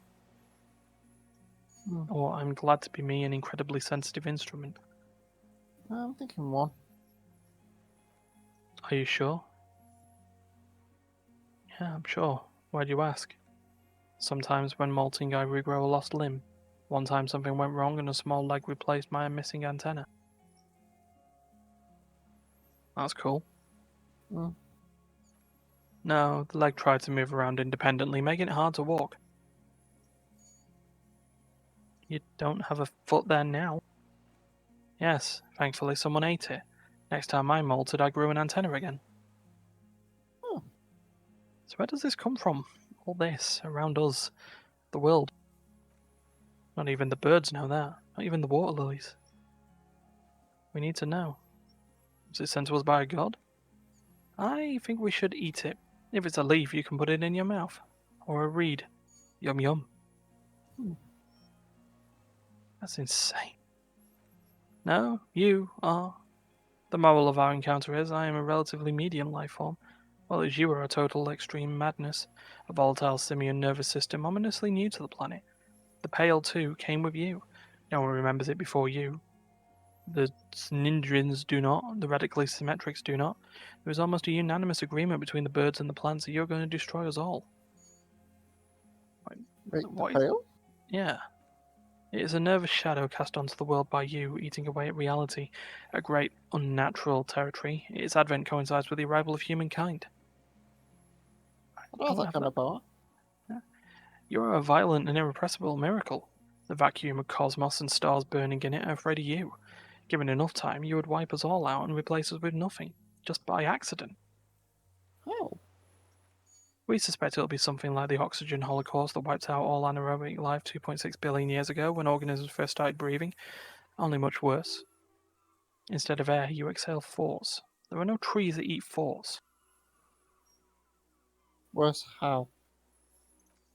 Everything your eyes touch goes back there, behind the nerve mirror. What if you blink? Are we still here? Please don't blink. What if you misplace us all one day or just forget? I've already forgotten the world once, when I drank too much. So it is already happening. Soon, one of you will close your eyes and open them to see that none of this ever existed. Kim, am I having a violent epileptic seizure? It doesn't look like that. No. Oh, what does it What look does it like? look like? You're just staring at it. He whispers. Then I think I'm having a vision about the final fate of mankind. Hmm. Okay. After a second, the lieutenant asks, is it somehow related to the case? Sort of. Mm. I think you should back away from the unstudied species now. I I'd have to say say bye now. goodbye now. Yeah, I have no more thoughts. That was all. No, there is one more. Of all the creatures I've met, you are Kindest. Thank you. I also have one more thing to say to you before you go. That woman. Turn from the ruin. Turn and go forward. For all mankind. What woman? Oh, wow, that Oh wait, forgetful. That's him basically just going, yeah, forget about the woman. Who? no. I will. Make it a promise. Okay. She was hell on earth. Doesn't take a 3-meter stick insect to tell you that. So we'll raise our hands slowly. The insect stopped its stridulation, seeming to observe you. Below its crown of reeds, little pinprick eyes detect motion, glittering. The world stands still around you. No, stop. Be afraid. No, we'll raise the other hand. As you do, the invertebrate comes to life, its limbs moving independent of each other, as if each has a mind of its own. They are white like stalks of porcelain knitting above you, praying to you. Don't pray to me, I'm nothing. The reed creature does not stop its stridulations. It towers above you, parting the reeds it emerged from. Tuft-like structures still rustle on its joints. Perhaps it is preparing to eat its god. Well, it's time to disengage slowly. Mhm. As you're turning away, the phasmid mirrors your movements, stepping on the water. The long limbs carry its feather weight without breaking its surface. Oh, that was a surprise. Yeah, I'd say. Goodbye, creature. Yeah. And just like that, it's gone, skating away from the sea's calm mirror like a skipping stone, leaving nothing but circles on the water. And something under it. In its place, it stood, bobbing there among the reeds, a collection of items. It's gone. The lieutenant looks north with his hand raised to his brow. What's that? In the reeds. He squints. Looks like a nest of some sort. We should have a look. Hmm. What now? What now? The old man behind you repeats suddenly. He puts his hand onto the ash. It's dirty and black, in some kind of sane, semi-catatonic state. Our suspect is not looking too good. We need to check on him. So Oh. we've got a helmet and the scope for the armor, Hmm. and Classy's passport, which we quickly interact with. The passport, issued by the Sovereign Republic of Orange, is issued to a black-haired woman called Katerina Azlage. Classy's hidden documents. And look at the photo. It's Classy, with short black hair and glasses. She looks boyish, younger somehow. What was it doing in the Phantom's nest? Maybe our man, Mr. Dross, took it from Clashes, or whatever her name was, his hiding place, or I think Fitzpatrick took it. like a magpie? He looks around. What a coincidence.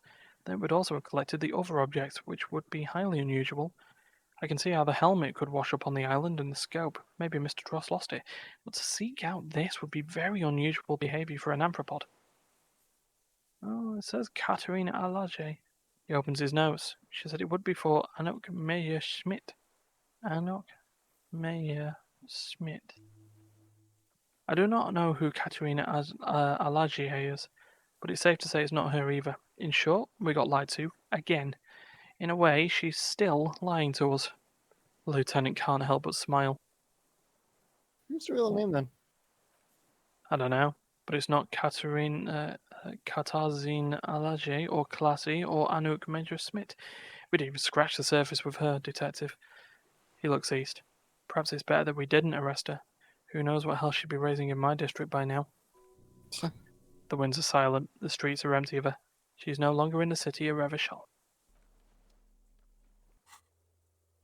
Goodbye. So we got 3 out of 4 pieces of armor there? No, we've got 2 Yeah, pieces. 2 pieces. Helmet and gloves. Hmm. Well, let's have a look at our What is it? What do you want dude. from me? I Oh, I can't thought he was go. getting white. Hmm. It's not, it's just his mat. Something is very wrong with him now. So, how could you not see the phasmid? See. He stares at the reeds and falls silent. Mr. Dross? The man does not respond. He keeps staring, black eyes glazed over and bulging from the sockets, his gap-toothed mouth shaking, like an addict of some terrible substance. Maybe it's on in front of his eyes. A light shiver passes him, followed by nothing. His hands are trembling as he breathes slowly. He's going into some kind of psychomotor immobility. The lieutenant inspects him gently. The good news is, this solves our transportation problem, doesn't it, Mr. Dross? The trembling mouth appears to sigh. Between this and the broken tire we used for a boat, I think it's safe to leave him here while we go and get help. It will need to be medical first, I'm afraid. What's happened to this man? Old age and shock? He looks at him, then you. Mm. Old age and shock, yeah. Mhm. The appearance of the phasmid, in conjunction with the stress of the arrest, he's spent his entire life here. For him to leave would be... Well, let's hang tight. We should think about getting him back to the mainland to get help. He'll be safe here if we don't take too long.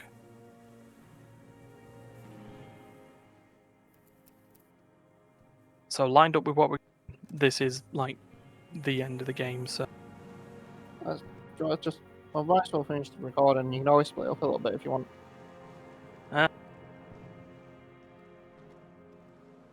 I think we're sort of wrapped. I mean, we're only sort of half an hour longer than we normally would be. So far.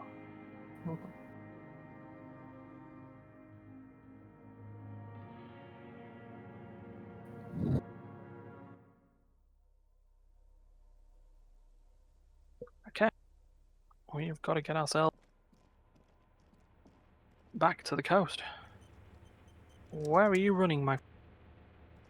Follow Kim. Mm. So, we may have solved a mystery. And saw a giant stick creature insect thing. Mm-hmm.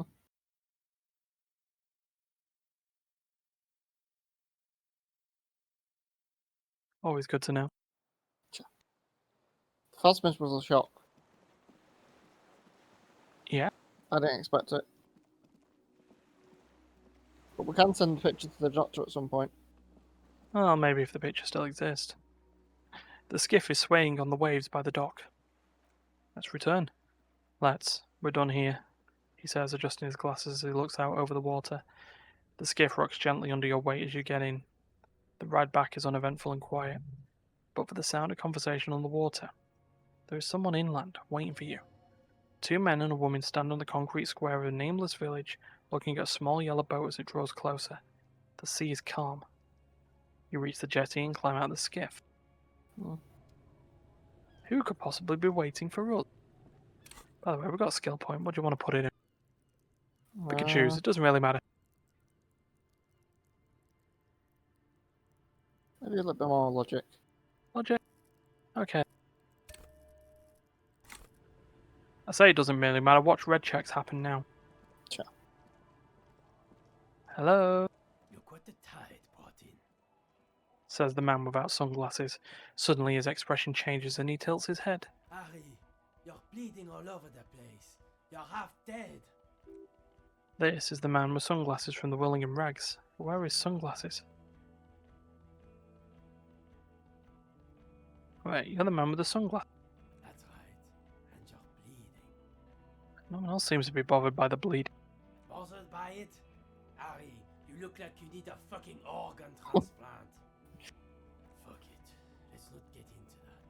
Forget about all this. There's a giant... You're not forgetting about anything. Look at you. Who are you people? Hello, I'm Trent Heidelstein. I Oh, we know we them. met on several. Oh, ain't he like the guy who was looking at the farm thing? Yeah, he's the billboard guy. I'm your goddamn partner, Jean-Vic Mar, and this is your special task force, or what's left of it. Special consultant Trent Heidelstein, patrol officer Judith Minot. Hi. We have come to scrape what's left of you off the pavement. Lieutenant Kim Kisoragi, Wow. Precinct 57. We've just come from the island where our investigation led us. We might need your help with something later. he adds, suddenly regaining his confidence, as if he recalled that he's in fact a decorated police lieutenant and not a naughty boy. But this is clearly a departmental matter, so I'm going to leave you to discuss it among yourselves.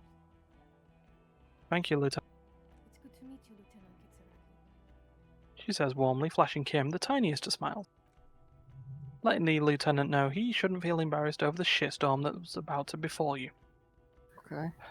What is this about? Harry, we want to help you. Trant, I believe this is where you come in. I don't quite know Sure. what I'm doing here. I was asked to participate as an expert. I think I need to manage your expectations a little. I'm at best an enthusiast in cognitive science. My Okay. background is in something else entirely. I engage in neurology. On a Neurology. merely theoretical level. In fact, I should probably get going. Oh wow, there's a lot of voice acting. You're part of this shit now. What have you got to say for yourself, shit kid? Shit kid. What an interesting moniker.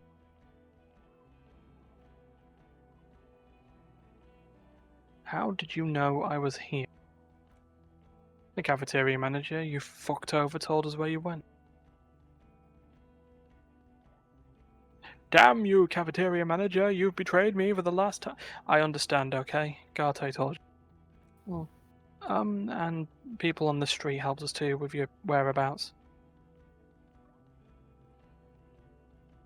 You mentioned a task force. Yeah, Major Crimes Unit under Lieutenant Dubois and Vicmar. Ring any bells? Refresh my memory. Who else is in this? Refresh your memory. It's a goddamn Major Crimes Unit. There's you, me, Jude, Trent fucking Heldstein, and Gillian Bevy. He stares at you. I'm technically just a civilian advisor. Fuck you. You're part of this shit show. Okay, first, who's Gillian Bevy? Oh, that's an interesting story, actually. He's not smiling. Gillian Bevy is a police reporter who joined our team. He was really good, then he left because he lost faith in your ability to lead the unit. Other people are left too. Good, smart people. People we won't get back. Only me and this really patient patrol officer are still here. And Trent, because I'm forcing him to stay. Is this Oh, shocking. Gillian Bevy blonde and partial to sunglasses? Is this Gillian Bevy blonde with sunglasses like you were? See, there. He wags his finger at you. He's getting it. I was impersonating him. Look at me. I'm G. Bevy. It was going to be funny, but then you really did have brain damage, so not so much anymore. He sincerely thought it was going to be amusing for both of you. Okay, so what does this unit do? Do? It's a major crimes unit. We cleared the desk of cases so Precinct 41 doesn't look like the worst station in town. Because we're shit in, Harry. Because of you. The 41st doesn't... He trails off, not willing to finish the sentence. Where have you been all this time? Where have we been? We've been fucking off as far as I can remember. He crosses his arms. You told us to fuck off. You said we were cramping your style. You're detective god. Fuck everything. All will burn. Detect or die. I said all those things? I'm not like that anymore. Yes, you're sorry. You're the sorriest cop who ever lived. Nothing has changed, Harry. I've heard this repentant shit a million times over. So what's the shit? You, shit kid, that's you. Maybe you've deserved it. Okay, right. None of this is ringing any bell. The bells aren't ringing because you have brain damage. Trent? He turns to the blonde. This is where you come in. How bad is it? Well, he doesn't have visible tremors. He talks without slurring. He can drive a boat. He's standing, reasoning. All good signs, but complete retrograde amnesia, episodic and semantic, as displayed in the station call, our interactions with him, and I don't want to be a snitch, he makes air quotes, but also mine with him before when Harry did not seem to know who I was. It's all very interesting. Interesting? Yeah, interesting. I have my theories, but first I would like to hear Harry's thoughts first. Harry, he turns to you. What do you think happened to you? Neurologically, physiologically, and why not, socio-economically? I drank so much, lost my memory, and then now I'm I'm slowly slowly recovering it. recovering it. Yeah. He's getting a bit better. And I can confirm that he drank a lot of alcohol prior to it happening. I believe he drank. He turns to you. People do that, especially this one. What they don't do is forget their whole life because of drinking. But Detective Vigmare, she interjects, he has blanked out before. I Oh? have. Yeah, a couple of times. After one of the more serious benders, she pauses, remembering. One was after the two drunks case, the other one we looked into that mural. So you don't remember not remembering. Beautiful. Interesting. So at first he dipped his toes into it, prepared. That's where he would have gotten the idea.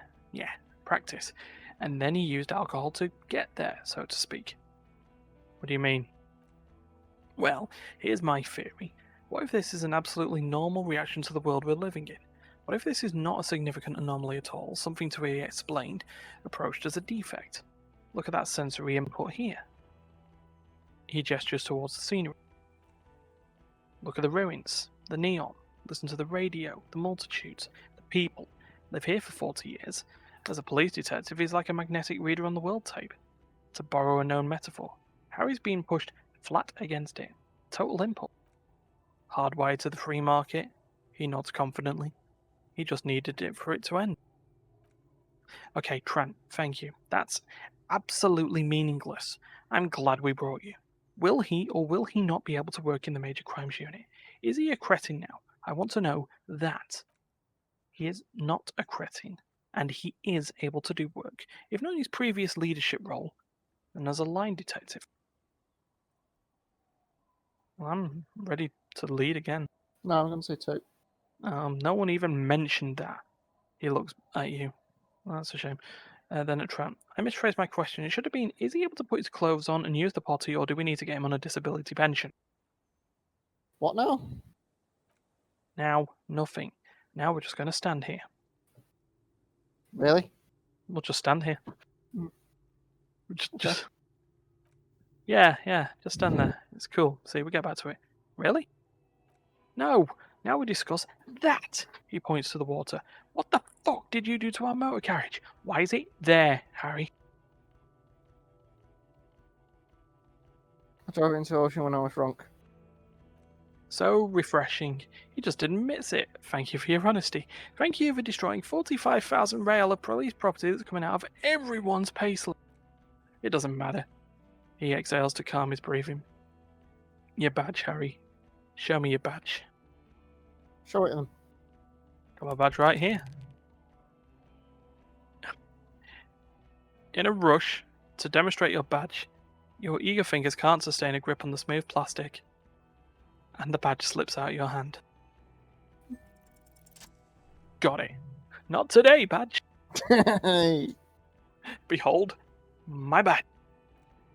The man is unimpressed by the piece of plastic in your hand. And your gun? He asks. A gun? Yeah, you don't have that. Maybe you can philosophize your way out.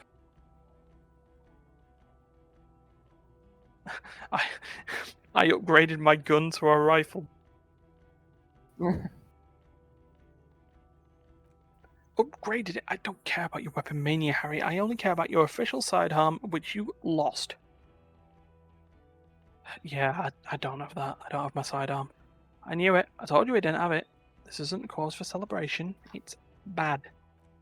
Oh, I would say it's very bad. He turns to you. You're drunk like a bum, Harry. Please put the stolen rifle away before you kill someone.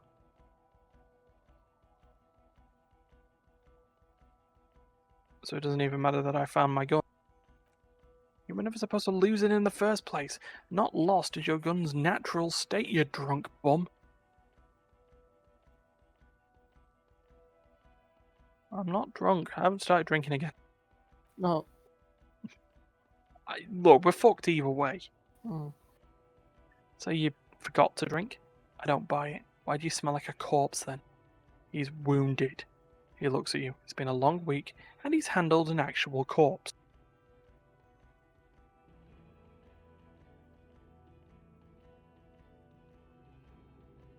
Hold on, I haven't just washed myself. I just haven't washed myself. No, none of this matters. My odor situation is meaningless compared to what I've discovered. What what you've discovered, you let the suspect escape a certain classe because you were too drunk to assess her flight risk. We've read the reports, Harry. Lieutenant Kitsuragi's. We know. Classy, she was some kind of spy from the Occident, specially trained. Ah, well, if she was specially trained. He rubs his face in frustration. I'm not even going to get into the other suspect, the one who shot herself in the head. Or the fact that you're Everett Clare's little peony now.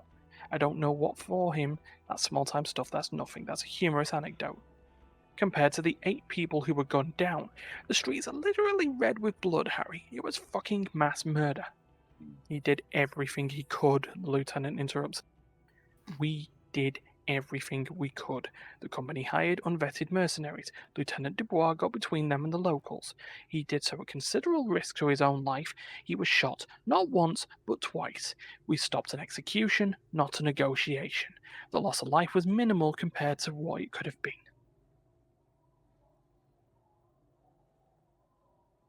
Yeah, it was a massacre. We got wiped. Where the hell were you? Don't make this harder for yourself, he says in a lowered voice. Thank you for the input, Lieutenant Kitsuragi. I didn't mean to suggest you didn't handle the situation. He brushes a stray hair out of his eye. You spent the week with him. On this case. What is your take? On the case? On Lieutenant Yevrotor Dubois. Well? A cold gust of wind. He pulls up the collar. The drinking, the lost gun, also losing his badge. That's all true. And he's been drinking on the job.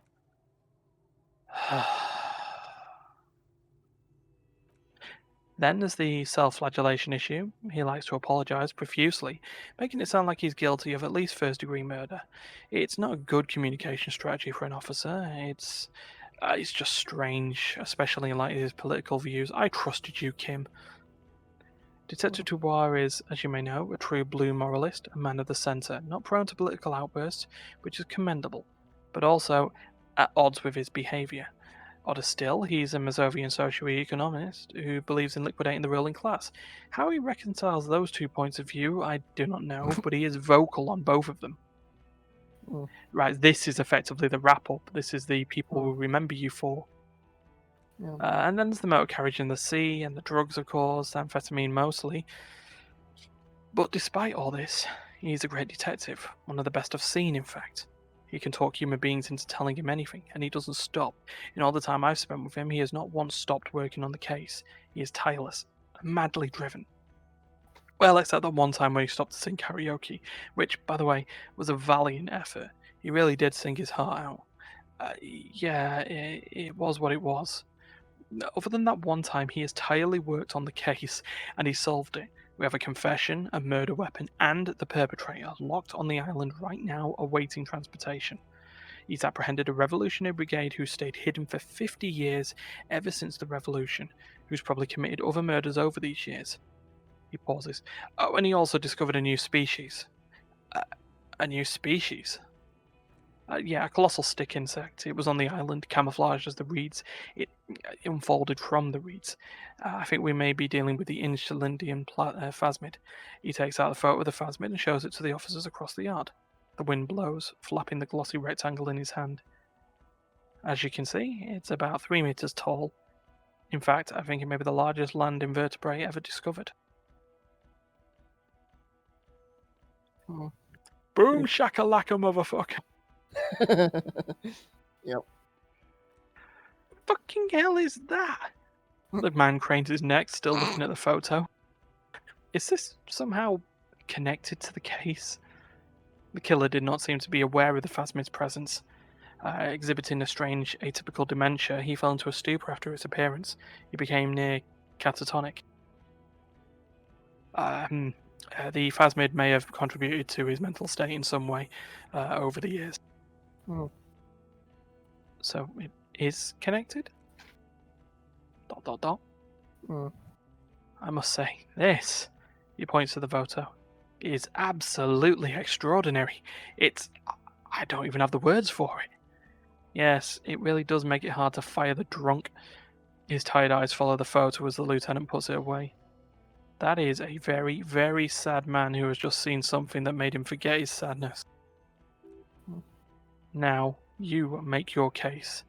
Now is the time. Now or never. Uh,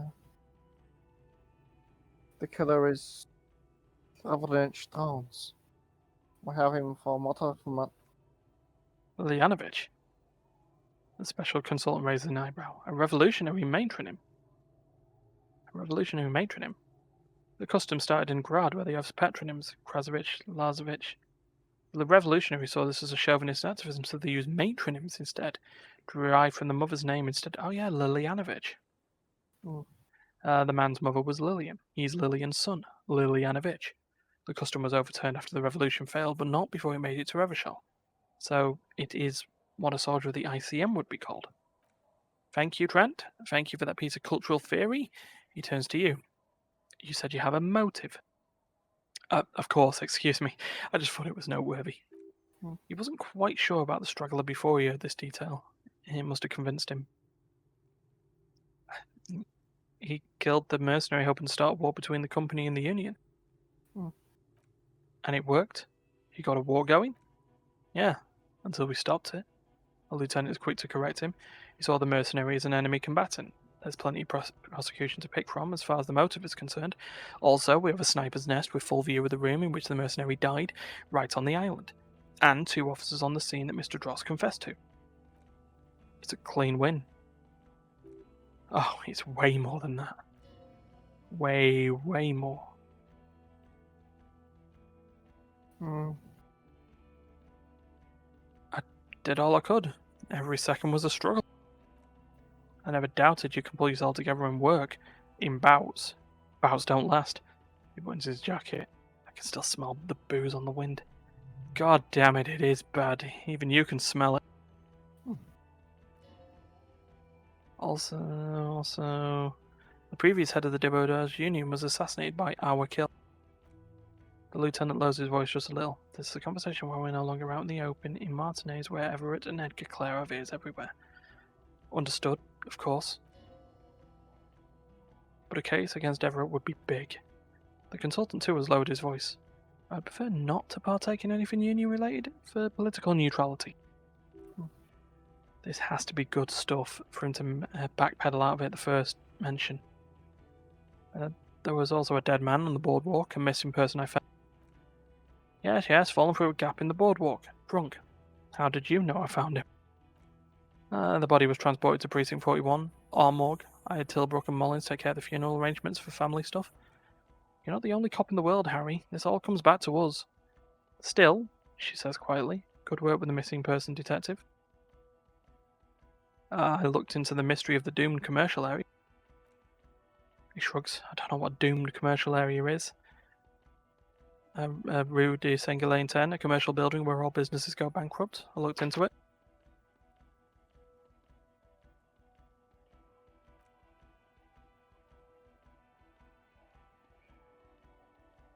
Oops, maybe I should key in on this bit. Sorry, yeah, he said why, and there's a possible witness in. Of course. She turns to Vic Mayer. Call it community outreach, right? I confiscated drugs from Kuno's dad. Hmm. Who's Kuno? Oh, you naive little soul. You don't don't want to want to know. Go, Kim. You're right, Lieutenant. I don't. He turns to you. You snorted the drugs. I know you did. It's alright. I mean, at this point, anything is but the drink. The phasmid was female. The reeds are its nest. Female? What makes you think so? You had to see it. It had the subdued colours of a female, and the nesting behaviour too, I think. Incredible. Were there eggs in the nest? Not as far as I could see. There were other things there, though. He turns to you. It had gathered items in its nest. A helmet, a scope, and a passport. Actually, this would indicate it was a male. This is far from anything in my field, but I don't think such nests are called boas. They're for attracting mates. Okay, it could have been male, actually. Yeah, it must be robust if it can move with a helmet with its limbs. He trails off, lost in thought. I think it reproduces by part of that. As in cloning itself? What makes you think so? It told me. He ignores your answer. Then it wouldn't matter if it's male or female. The boa would just be rudimentary behaviour from before the path and the genetic mutation. Oh, that makes sense, yeah. We'll conclude. It had mandibles that looked like hair, and it was completely white on the inside. Yeah, but also reed-coloured, beige and brown, and a little green on the outside. After unfolding from a single stalk, it still retained parts that looked like reed tufts on its limbs. Incredible, he repeats, turning to Vitmer. The PR value of this is exceptional. Cop discovers new species, maybe even discovers the insulin phasmid. No, that's too much. This would really help with some of the problems we've been having. Absolutely. This is great. This does not say vigilante murders to me at all. This says science, news, human interest. He smiles. It's a really good thing to have that photo. Without it, he shakes his head. You're doing good here. Perhaps only for a moment, but still. What do you say? You want to take this hot shit back? I don't want to, but you discovered a new species and solved the murder. He shrugs. So I have to. Jude? A quick nod. Honestly, anything that ends this trial is okay with me. Agreed. But the relations potential of this is too valuable to let go. Okay, he sighs. We have vehicles in the square, and the perpetrator needs to be taken into custody. Let's go. Okay. No time. And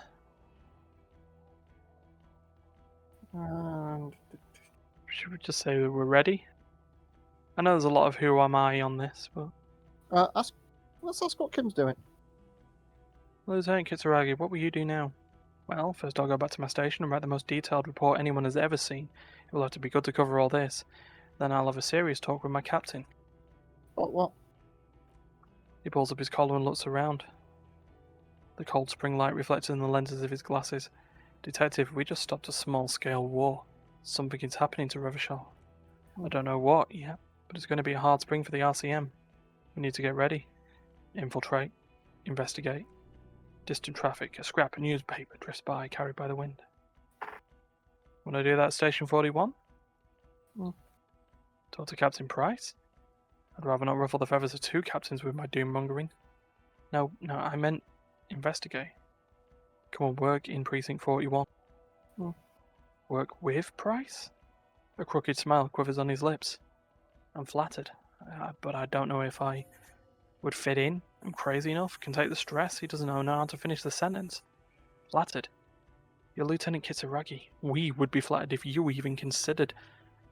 The lieutenant turns very serious all of a sudden. I would have to tie things up in GRIH first, but I mean, whatever is coming, Jamrock will be more central to it than the harbour. We also have a huge caseload, Lieutenant, she says with a smile. Piles that we need to get back to. Mountains, even. I do like the sound of that. He returns her smile. You might have given Kim. Yeah? You know what? I think we're ready. Okay. Good. She looks at you, then Vicmar. You know what? It's probably not needing to know about my past. It's about the future. Fuck it. Let's go. The man points down the street. Trent brought his motor carriage. It's a 20-minute drive to Jamrock. Under the noonday sky, the district hums. A chessboard of wooden houses, 80,000 living souls and chimney stacks. Fire traps as far as the eye can see. From Main Street to Precinct 41 to Boogie Street forking into the snow-swept horizon. You close your eyes and hear the dogs bark. A lone woman sits by a factory window, dreaming of meteorite strikes. En Rue Saint Jerome, a square bullet slides into a square-shaped chamber. In Old South, a man without eyelids smiles. Spring has come. It's time. Torson? Yes. McLean? Yes. Heidelstam? No. Vicmar? Yes. Dubois? Of course. Really? Nick Gottlieb looks up from the list. Oh, he's unstable. Is that like it's a bad thing? Captain Ptolemy Price gestures with a ballpoint pen. It's dim in the office and the curtains are drawn. Harry's our man. He'll pull through. When he does, he'll side with the RCM. Understood. Gottlieb returns to the list. Minnow? Of course. Wonderful. The woman looks north. Then can we please just go back to Jamrock now? Da-da-la! And that's That's some right. credits. Yeah. So, D, Oh. What can I say? If you've liked it, let's do the like, share, subscribe. Click the yeah, notification bell. and we'll be back Wow. with something. Cool. Yeah. RPN will return. Once we've mulled it over and thought of something. Yeah. Ah, So that's over for Disco Elysium. So yeah. That was fare thee just well, everyone.